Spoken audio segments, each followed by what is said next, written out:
My story at Delhi University is one which was, a lot of parties. So I truly believe in studying hard and partying hard at the same time. I was pursuing my chartered accountancy at the time when I was also doing my graduation. So my entire focus was that I finish all my papers. And it was only when I started down the path of a professional qualification, I realized for the first time, hey, there is an examination that I could flunk in as well. When you finish your professional qualification, you feel that now I'm ready to be the CEO and jobs are going to come rolling my way, which they don't. The reason that I'm sharing this is to showcase the number of roles that you can do if you have finance as an option. So you could be working in risk, you could be working in compliance, performance management, financial strategy, audit, taxation, accounting, so on and so forth. And over this journey, you realize that there are some things that I like to do and some things that I really don't like to do. And you'll discover that within the first 3 months of your job or internship. And after that, you are able to make those switches and make more conscious decisions about the career paths that you want to select. How many people over here have used ChatGPT? Can I see a raise of hands? ChatGPT? And how many people have a paid subscription to ChatGPT? That's it. So one person's made that investment.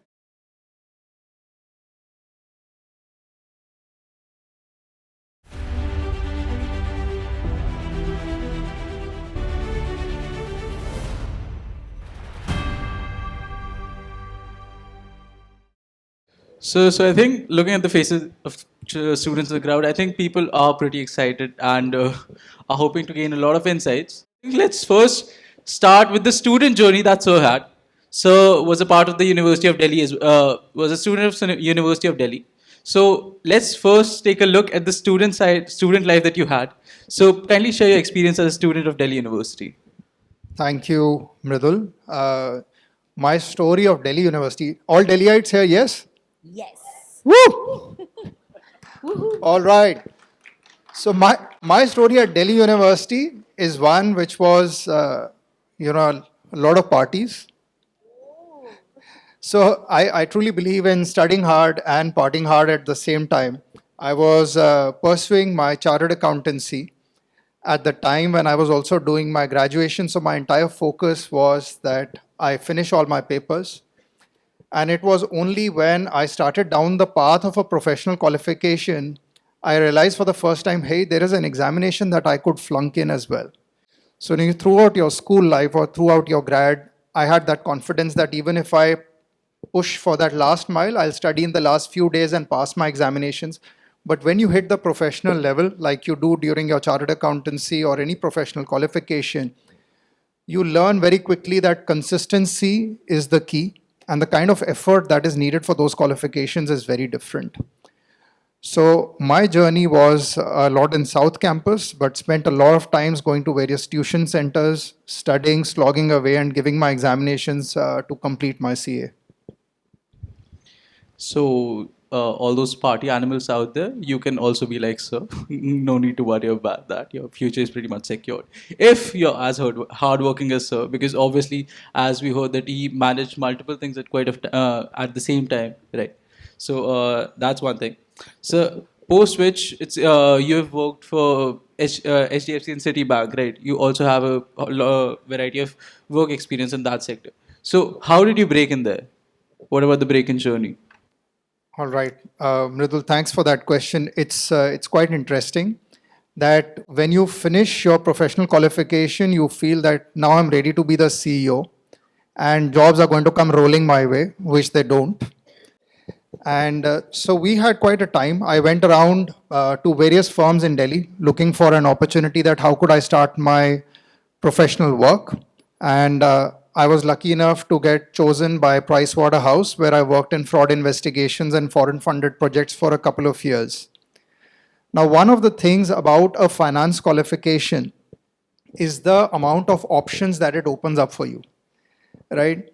All of us have friends who are either studying, let's say, at an IIT or doing mechanical engineering, chemical engineering, computer sciences, so on and so forth.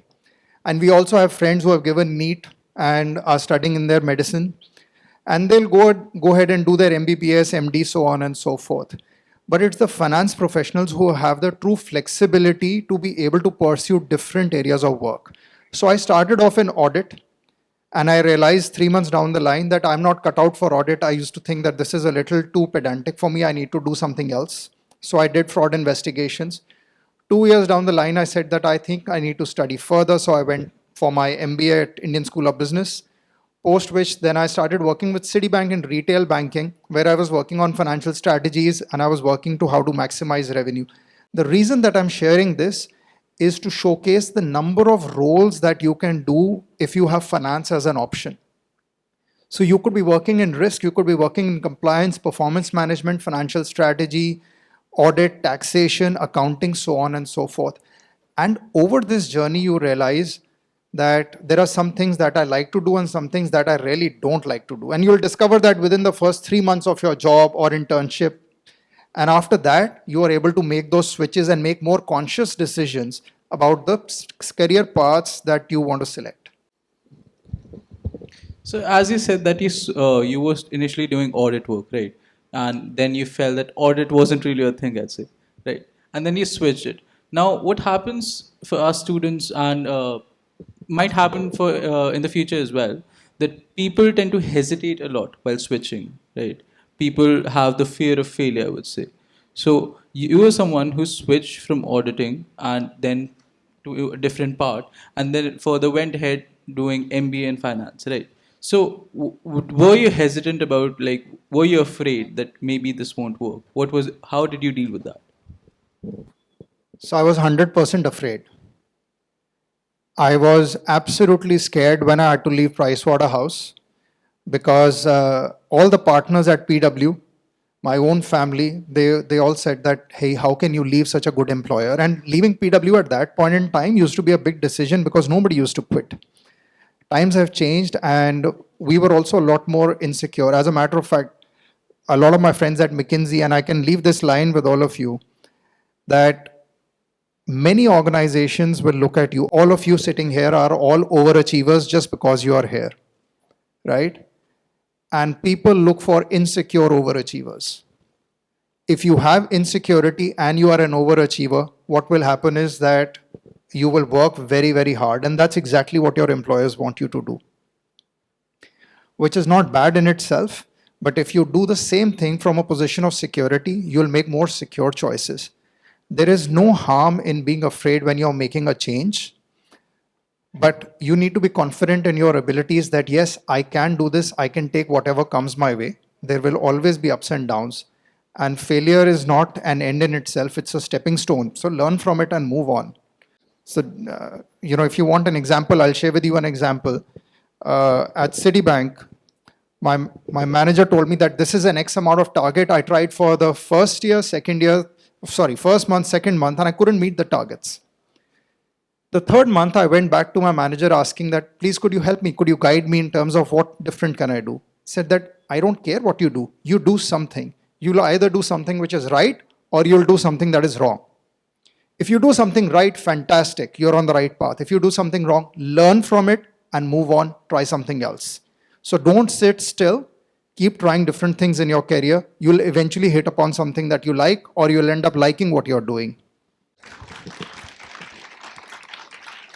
So as you talked about the employee's perspective, what I'd like to know, and I think many of the people who want to be like you one day would like to know, is at this point of life, at this stage, what do employees actually expect from us? And as student pursuing who want to pursue finance in the long term, what do you think we should focus on? That's a fantastic question. It's also got I'll try and keep the answer also very pointy and not very long-winded.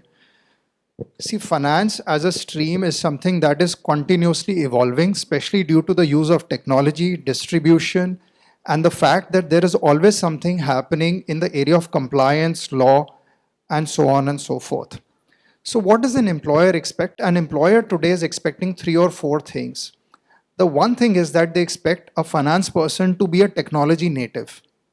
You need for yourself to be very comfortable with technology, and it's not about comfort with Excel, PowerPoint, or Word, or let's say any particular software, but with the idea that technology is going to keep evolving and I'm open to learning new things. That is more important. So you need to be comfortable with the changing face of technology and be an early adopter.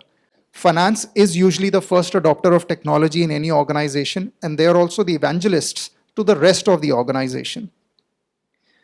The second thing that you need to be comfortable with is analytics and storytelling.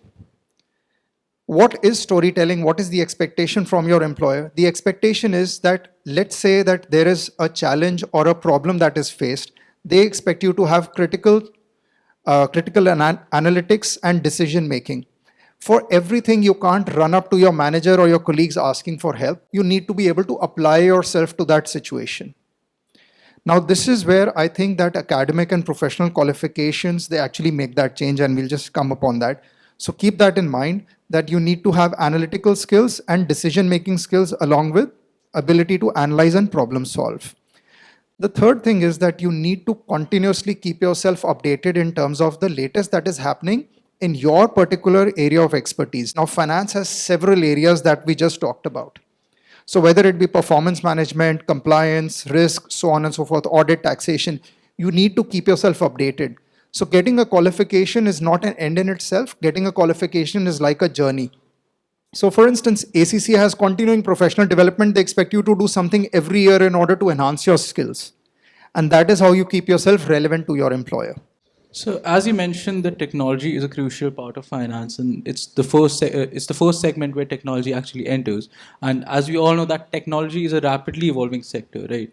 So, what I want to know, and many others would want to know as well, is that with such rapid evolution that takes place, how do we actually like keep ourselves relevant, like in terms of courses, the courses that we choose, the professional courses, and everything, basically in general. Great question. See, you learn something in your academic journey while you are in your undergrad. Then there'll be a top player on that, which is your professional journey. Your professional journey includes three elements, which is exams, ethics, and your experience, which will help you to come up to the level where you can actually do stuff as a professional. Now, when you come to technology, you're right, it is something which is constantly evolving, and we talked about continuing professional development. For instance, let's take one of the biggest things that is the talk of the town today, and very rightly so, is sustainability. Can you do a short-term course on sustainability in order to upgrade yourself? You can, right? That's a choice that you make. You'll have to take out the time for it. So let's say, for instance, there's so many finance professionals today doing a course on sustainability. How many people over here have used ChatGPT? Can I see a raise of hands, ChatGPT? And how many people have a paid subscription to ChatGPT? That's it. So one person's made that investment that you can actually use links, you can use PDFs, and you can use all of those other things in order to explore this tool. You think about companies like, for instance, PayPal or IBM, and all of these people have started using ChatGPT or generative AI or machine learning in order to help with their decision making. If you feel comfortable, not with the fact that I need to know a particular software, but you understand what an algorithm is, you understand how AI works, these are the things that can help you as tools. So let me share an example here. So ACC invests a lot in its professional insights. These professional insights are available on our website. Go read them.